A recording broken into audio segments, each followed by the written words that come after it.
Pengadilan Tinggi DKI Jakarta menguatkan putusan Pengadilan Negeri Jakarta Selatan terhadap Verdi Sambo dalam perkara pembunuhan berencana terhadap Brigadir Nofriansyah Yosua Huta Barat. Putusan yang dibacakan Ketua Majelis Hakim Singgih Budi Prakoso memvonis Verdi Sambo tetap dihukum mati. Sambo dinilai secara sah dan meyakinkan bersalah karena merupakan dalang atau aktor intelektual pembunuhan berencana Brigadir Yosua. Sambo juga disebut merupakan sosok utama yang membuat skenario polisi tembak polisi. Sebelumnya, vonis Pengadilan Negeri Jakarta Selatan lebih tinggi dari tuntutan yang diajukan jaksa. Dalam perkara itu, jaksa menuntut agar Verdi Sambo dihukum pidana penjara seumur hidup. Atau alamat tinggal Jalan Saguling 3. Mengadili 1. Menerima permohonan banding dari terdakwa Verdi Sambo SH MH dan penuntut umum pada Kejaksaan Negeri Jakarta Selatan. Kedua, menguatkan putusan Pengadilan Negeri Jakarta Selatan nomor 796/PIB/2022/PN Jakarta Selatan tertanggal 13 Februari 2023 yang dipintakan banding tersebut. Ketiga, menetapkan terdakwa tetap berada dalam tahanan. Keempat, membebankan biaya perkara kepada negara. Demikian diputuskan dalam rapat permusyawaratan Majelis Hakim Pengadilan Tinggi DKI Jakarta pada hari Senin tanggal 10 April 2023 oleh Singgih Budi Prakoso, Sarjana Hukum Master Hukum sebagai Hakim Ketua, Ewit Sutriyadi, Sarjana Hukum Master Hukum, H. Mulyanto, Sarjana Hukum Master Hukum, Abdul Fatah, Sarjana Hukum Master Hukum, dan Tony Pribadi, Sarjana Hukum Master Hukum, sebagai hakim anggota. Putusan tersebut pada hari Rabu, tanggal 12 April, diucapkan dalam sidang yang terbuka untuk umum oleh Ketua Majelis dengan dihadiri oleh hakim anggota tersebut, dibantu oleh Budiarto SHMH Panitera Pengganti pada Pengadilan Tinggi tersebut, tanpa dihadiri oleh penuntut umum dan terdakwa atau penasihat hukum terdakwa. Sementara itu, pemirsa, dalam putusan banding yang diajukan oleh istri Verdi Sambo, Putri Chandrawati, Pengadilan Tinggi DKI Jakarta juga menguatkan putusan Pengadilan Negeri Jakarta Selatan. Putri Chandrawati tetap menjalani hukuman 20 tahun penjara karena dinilai memicu Verdi Sambo merencanakan pembunuhan. Hal itu membuktikan Putri terlibat dalam kasus pembunuhan berencana kepada Brigadir Yosua Huta Barat. Selain Verdi dan Putri, terdakwa lainnya Kuat Ma'ruf dan Ricky Rizal Wibowo juga menjalani sidang putusan banding. Mengadili, menerima permintaan banding penasihat hukum terdakwa dan penuntut umum tersebut. 2. Menguatkan putusan Pengadilan Negeri Jakarta Selatan nomor 791/PB/2022 PN Jakarta Selatan tanggal 13 Februari 2023 yang dimintakan banding tersebut. 3. Memerintahkan terdakwa tetap berada dalam tahanan. 4. Menetapkan lamanya terdakwa selama penangkapan dan penahanan untuk dikurangkan seluruhnya dari pidana yang dijatuhkan. 5. Membebani terdakwa membayar biaya perkara pada tindak banding sebesar Rp5.000. Demikian diputuskan dalam sidang permusyawaratan Majelis Hakim Pengadilan Tinggi DKI Jakarta pada hari Senin tanggal 10 April tahun 2023 oleh kami, Ewit Sutriyadi SHMH sebagai Hakim Ketua Majelis, Budi Prakoso SHMH, Haji Mulyanto SHMH, Abdul Fatah SHMH, dan Tony Pribadi SHMH masing-masing sebagai hakim anggota.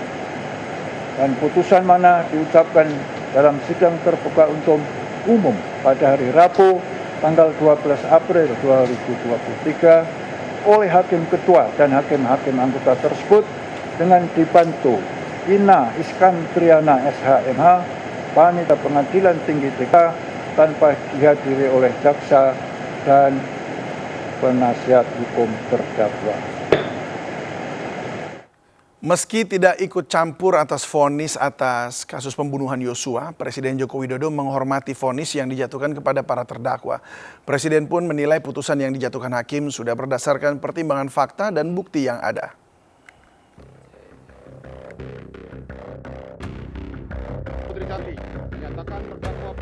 Sidang pembunuhan Brigadir Yosua telah usai. Vonis pun telah dijatuhkan kepada kelima terdakwa. Presiden Joko Widodo yang terus mengikuti perkembangan kasus pembunuhan Brigadir Yosua menghormati vonis yang telah diberikan kepada para terdakwa. Kita tidak bisa ikut campur. Tetapi saya kira keputusan yang ada, saya melihat pertimbangan fakta-fakta, pertimbangan bukti-bukti, juga saya kira kesaksian dari para saksi itu menjadi penting dalam keputusan yang kemarin saya lihat. Tapi sekali lagi, kita tidak bisa memberikan komentar. Ya. Sudah cukup ada bagi putusannya, Pak? Itu sudah diputuskan. Kita harus menghormati, semuanya harus menghormati keputusan yang ada. Ya. Sebelumnya, mantan Kadif Propam Polri Ferdi Sambo divonis hukuman mati dalam kasus pembunuhan berencana Brigadir Yosua Huta Barat. Majelis Hakim menegaskan tidak ada hal yang meringankan Sambo. Perbuatan Sambo dinilai telah mencoreng institusi Polri. Majelis Hakim juga menyebut kekerasan seksual terhadap Putri Chandrawati tidak terbukti. MH telah terbukti secara sah dan meyakinkan bersalah melakukan tindak pidana turut serta melakukan pembunuhan berencana dan tanpa hak melakukan tindakan yang berakibat sistem elektronik tidak bekerja sebagaimana mestinya yang dilakukan secara bersama-sama. Menjatuhkan pidana kepada terdakwa tersebut oleh karena itu dengan pidana mati. Memerintahkan terdakwa tetap berada dalam tahanan. Menetapkan barang bukti tetap terlampir dalam berkas dikembalikan kepada penuntut umum untuk digunakan dalam perkara lain. Vonis ini lebih berat dari tuntutan JPU yang menuntut Sambo dengan pidana penjara seumur hidup. Sementara itu, Majelis Hakim memvonis Putri Chandrawati dengan hukuman 20 tahun penjara. Sama seperti suaminya, Putri menerima vonis lebih berat dari tuntutan jaksa. Sebelumnya, jaksa menuntut Putri dengan hukuman 8 tahun penjara. Akan terdakwa Putri Chandrawati terbukti secara sah dan meyakinkan bersalah melakukan tindak pidana turut serta melakukan pembunuhan berencana. Menjatuhkan pidana terhadap terdakwa Putri Chandrawati dengan pidana penjara selama 20 tahun. Menetapkan lamanya masa penangkapan dan penahanan yang telah dijalani terdakwa dikurangkan seluruhnya dari pidana yang dijatuhkan. Menetapkan terdakwa tetap berada dalam tahanan. Sementara itu, asisten rumah tangga Ferdi Sambo dan Putri Chandrawati, Kuat Ma'ruf, divonis 15 tahun penjara. Mantan ajudan Ferdi Sambo, Bribka Riki Rizal, divonis 13 tahun penjara. Vonis terhadap Kuat dan Riki lebih berat dari tuntutan jaksa yang menuntut keduanya 8 tahun penjara. Barada Richard Eliezer menjadi terdakwa terakhir yang menjalani sidang vonis. Eliezer divonis 1 tahun 6 bulan penjara. Hanya Eliezer yang mendapat vonis lebih ringan dari tuntutan jaksa. 1. Menyatakan terdakwa Richard Eliezer Budiang Lumiu terbukti secara sah dan meyakinkan bersalah melakukan tindak pidana turut serta melakukan pembunuhan berencana. Menjatuhkan pidana terhadap terdakwa Richard Eliezer Budiang Lumiu dengan pidana penjara selama 1 tahun dan 6 bulan. Suasana Pengadilan Negeri Jakarta Selatan, terutama di dalam ruang pengadilan, langsung riuh dengan teriakan dari pendukung Richard Eliezer. Terdakwa Richard pun tak kuasa menahan tangis usai mendengar vonis yang dibacakan Hakim Ketua Imam Wahyu Santoso.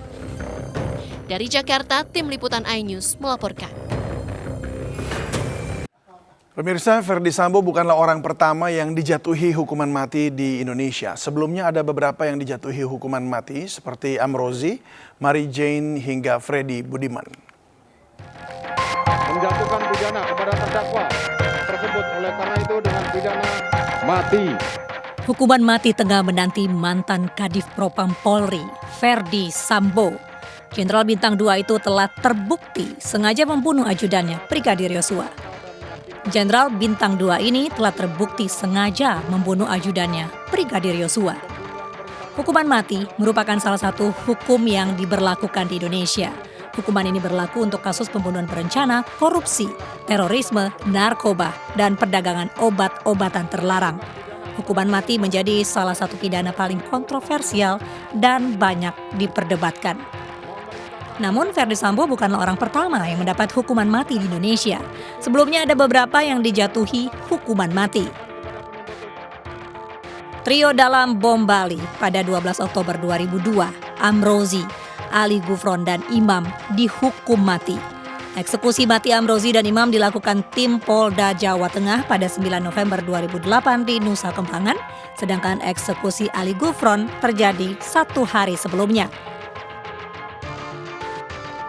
Rahim Akbaje Salami jadi salah satu terpidana kasus penyelundupan heroin di Indonesia pada 2015. Saat dijatuhi hukuman mati, ia sempat mengajukan gerasi tetapi ditolak oleh Presiden Jokowi. Pelaksanaan eksekusi mati warga Spanyol ini berlangsung 29 April 2015. Sementara kasus Mary Jane Veloso mencuat 2010. Ia ditangkap di Bandara Yogyakarta karena ketahuan membawa 2,6 kg heroin. Gerasi Mary Jane lagi-lagi ditolak Jokowi. Ia pun dijadwalkan untuk dieksekusi mati pada 29 April 2015, namun di detik-detik akhir eksekusinya batal dan masih menanti kepastian hukum. Masih dari kasus narkoba, ada Freddy Budiman yang tak pernah jera. Setelah sebelumnya tertangkap tahun 1997, ia kembali tertangkap menyelundupkan 500 gram sabu-sabu pada 2009. Akhirnya ia dieksekusi mati di Nusa Kambangan 29 Juli 2016. Pemerkosa 13 santriwati di Bandung, Heri Wirawan dijatuhi vonis hukuman mati usai kasasinya ditolak. Heri sempat dijatuhi hukuman penjara seumur hidup hingga akhirnya vonisnya diperberat. Namun eksekusi mati belum dilakukan.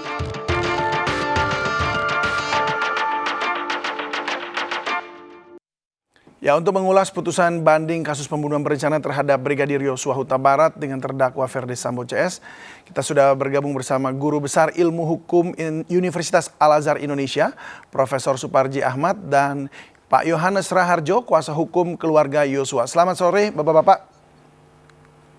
Sore. Selamat sore, Pak Suparji. Sore Bang. Sore Pak Yohanes. Oh, Pak Yohanes sudah hadir. Baik, terima kasih. Sudah bisa mendengar suara saya dengan jelas? Jelas. Baik, kalau gitu saya ke Pak Suparji Ahmad terlebih dahulu. Pak Suparji, bagaimana tanggapan Anda tentang hakim dan keputusannya tadi menguatkan vonis dari PN Jakarta Selatan? Ya, pertama tentunya saya menghargai atas putusan tadi itu.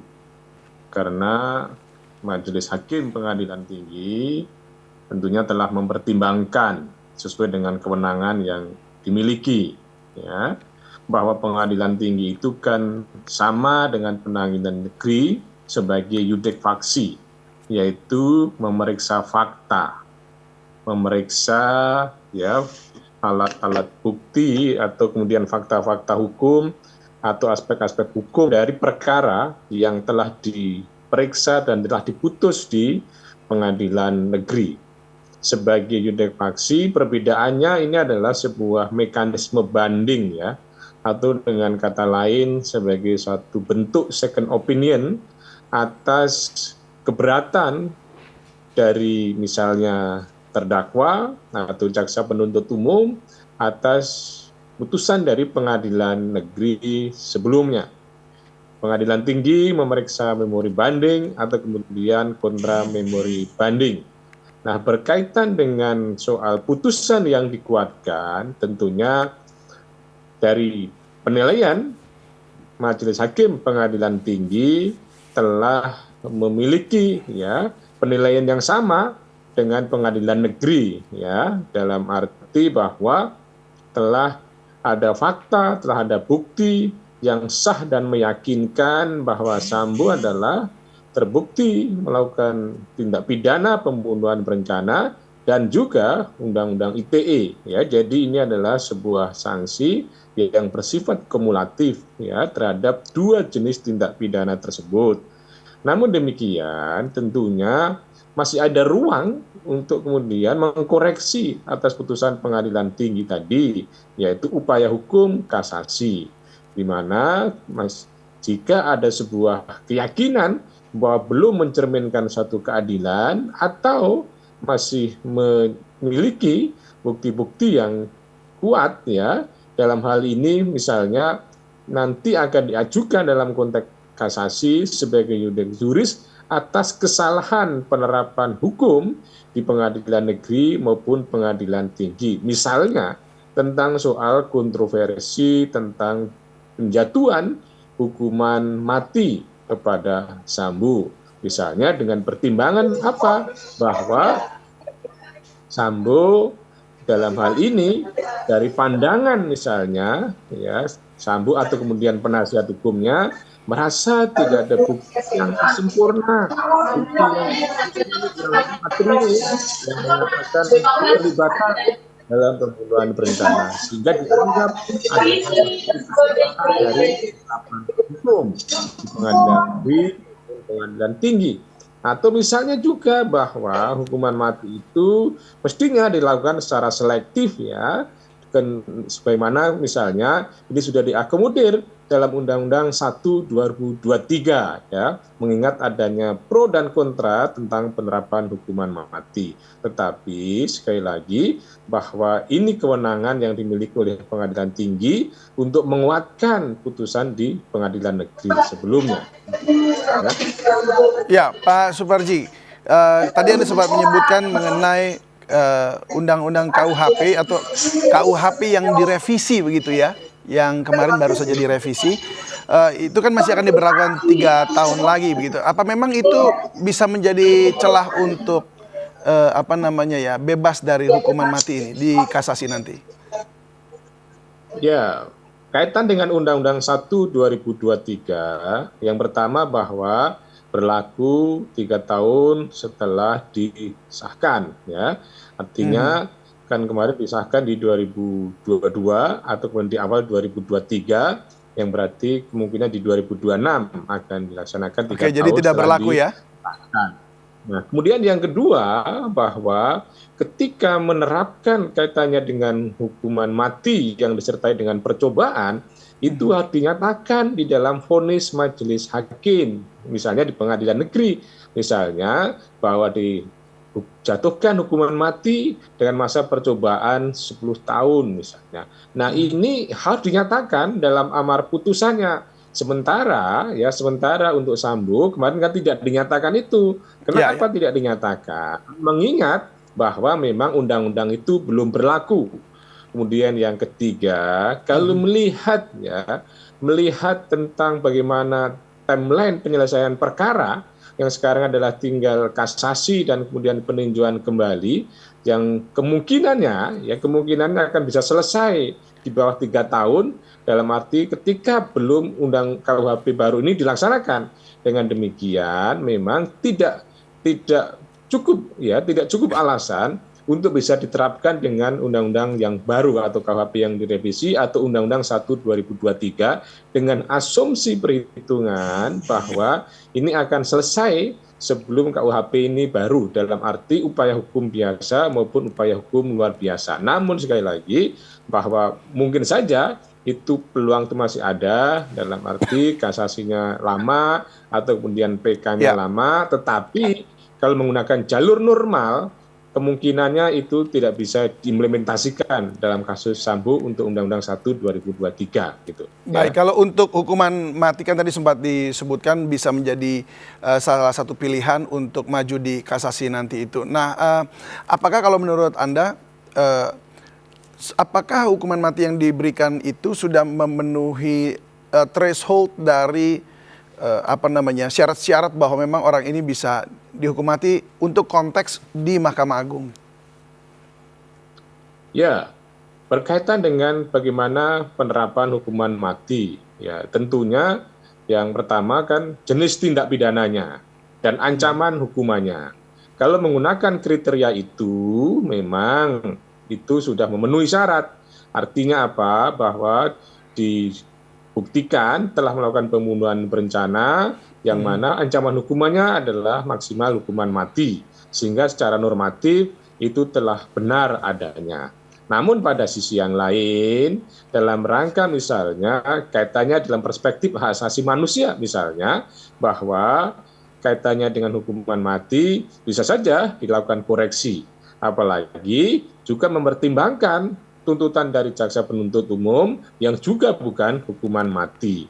Dengan demikian bahwa peluang untuk bisa mengkoreksi dari putusan pengadilan tinggi masih ada di kasasi. Sangat tergantung bagaimana ya terdakwa atau melalui penasihat hukumnya itu menyusun sebuah memori kasasi dengan dalil yang kuat, dengan alasan-alasan yang kuat, sehingga kemudian mampu meyakinkan ya juris di kasasi nanti bahwa yudek faksi telah salah dalam konteks menerapkan hukum. Jadi peluang itu masih ada, tetapi ya sedikit agak tertutup ketika memang pengadilan tinggi ternyata menguatkan putusan di pengadilan negeri. Jadi kalau kemarin asumsinya pengadilan tinggi, pengadilan negeri atau pengadilan negeri bisa mengkoreksi harus atas putusan pengadilan negeri, terus kemudian di Mahkamah Agung juga bisa mengkoreksi. Tetapi kan sekarang pengadilan tinggi sudah mengambil putusan sama dengan pengadilan negeri, sehingga peluangnya sekarang tinggal di Mahkamah Agung, apakah kasasi atau kemudian berupa peninjauan kembali nanti. Itu. Ya baik, Prof. Sebelum kita lanjutkan diskusi kita akan lihat dulu perkembangan terkini dari Pengadilan Tinggi DKI Jakarta. Kita langsung saja perbarui informasi bersama rekan Gisela Nurrohmah. Gisel, silakan dengan laporan Anda. Ya, selamat sore David dan juga pemirsa. Pada hari ini 4 terdakwa kasus pembunuhan Brigadir Joshua Huta Barat memang sedang menjalani sidang putusan banding di Pengadilan Tinggi DKI Jakarta. Dan situasi serta kondisi saat ini majelis hakim sedang menjalani sidang dengan terdakwa Ricky Rizal, di mana sebelum putusan dari Ricky Rizal sebelumnya memang Ferdi Sambo dan juga Putri Chandrawati telah menjalani sidang putusan banding terlebih dahulu, di mana majelis hakim tadi sempat memutuskan bahwa untuk menolak banding dari Ferdi Sambo dan menguatkan putusan Pengadilan Negeri Jakarta Selatan untuk tetap memvonis Ferdi Sambo untuk Ferdi Sambo yaitu hukuman mati. Salah satu kuasa hukum Brigadir Joshua Huta Barat yakni Johannes Raharjo tadi sempat mengatakan kepada para wartawan atau awak media bahwa putusan yang ditetapkan hakim ini dirasa adil oleh keluarga dari Brigadir Joshua Huta Barat. Dan salah satu hal yang memberatkan Ferdi Sambo yakni memang sepanjang pemeriksaan atau sepanjang persidangan Ferdi Sambo tidak adanya usaha untuk mengklarifikasi terkait kasus pembunuhan atau kasus pembunuhan berencana Brigadir Joshua Huta Barat. Setelah sidang putusan Ferdi Sambo, adapun sidang putusan dari terdakwa Putri Chandrawati, di mana majelis hakim baru saja juga memutuskan untuk menolak banding yang diajukan oleh terdakwa Putri Chandrawati dengan tetap menguatkan vonis atau putusan dari Pengadilan Negeri Jakarta Selatan yakni tetap memvonis 20 tahun penjara. Salah satu yang menguatkan juga mengapa Putri Chandrawati tetap menjalani 20 tahun hukuman penjara dikarenakan kekerasan atau pelecehan seksual yang diinformasikan atau yang diberikan keterangan oleh Putri tidak terini oleh jaksa ataupun oleh hakim. Dan juga pemirsa, sementara itu saat ini memang sidang dari Ricky Rizal masih terus dilakukan, dan setelah Ricky Rizal masih ada sidang putusan dari Kuat Ma'ruf, dan hingga saat ini memang kami masih menunggu sidang selesai, dan nantinya apabila sudah ada informasi lebih lanjut saya akan mengabarkan kepada Anda kembali ke Anda, David. Baik, Gisel, kami tunggu informasi lanjutannya. Terima kasih, Gisel melaporkan dari Pengadilan Tinggi DKI Jakarta. Selamat bertugas kembali. Ya, dan pemirsa, kita lanjutkan dialog bersama dengan Profesor Suparji Ahmad. Prof, masih bersama kami, Prof? Siap. Ya, Prof, dalam memori bandingnya, Ferdi Sambo menyinggung vonis Barada Richard Eliezer itu hanya 1,5 tahun penjara. Ini nampaknya menjadi catatan kenapa hanya 1,5 tahun penjara. Nah, apakah wajar perbandingan dalam memori banding? Ya, saya kira itu boleh dilakukan, tetapi ya menjadi tidak strategis, menjadi tidak taktis ya, karena lebih baik ya mengurusi perkaranya sendiri gitu daripada mengkomparasikan kepada putusan yang lain gitu ya. Meskipun memang kalau dilihat dari fenomena putusan tadi memang terjadi disparitas yang cukup signifikan ya. Namun hakim memiliki alasan-alasan yang juga cukup kuat. Misalnya Eliezer adalah JC dan kemudian dalam proses persidangan kooperatif, tidak berbelit-belit, sehingga ada apresiasi, ada sebuah insentif dalam hal ini hukuman vonisnya yang ringan tadi itu. Tetapi kembali kepada pertanyaan, apakah memiliki relevansi ya atau memiliki urgensi untuk meyakinkan majelis hakim di pengadilan tinggi dengan mengkomparasikan dengan putusan yang lain? Menurut saya itu tidak terlalu relevan, karena mestinya yang fokus dilakukan adalah bagaimana mampu meyakinkan dalam proses pembuktian tadi itu, meskipun ya tidak ada pemanggilan para pihak, tidak ada proses jawab jawab, tidak ada replik, tidak ada penyampaian alat bukti, tidak ada pemeriksaan setempat, tidak ada konklusi, tetapi fokus pada bagaimana memori banding tadi itu untuk memberikan ya sebuah aparat kepada majelis hakim pengadilan tinggi bahwa di yudefaksi pengadilan negeri ada sebuah kesalahan penilaian sehingga patut dikoreksi oleh pengadilan tinggi. Itu. Ya. Baik, Prof. Baik, saya mau ke Pak Yohanes Raharjo yang sudah bergabung bersama kita, Prof. Pak Yohanes, selamat sore, Pak. Selamat sore. Ya, Pak Yohanes, apa tanggapan Anda tentang putusan hakim tadi yang menguatkan dua terpidana? Ya, yang satu terpidana mati dan satu lagi terpidana 20 tahun.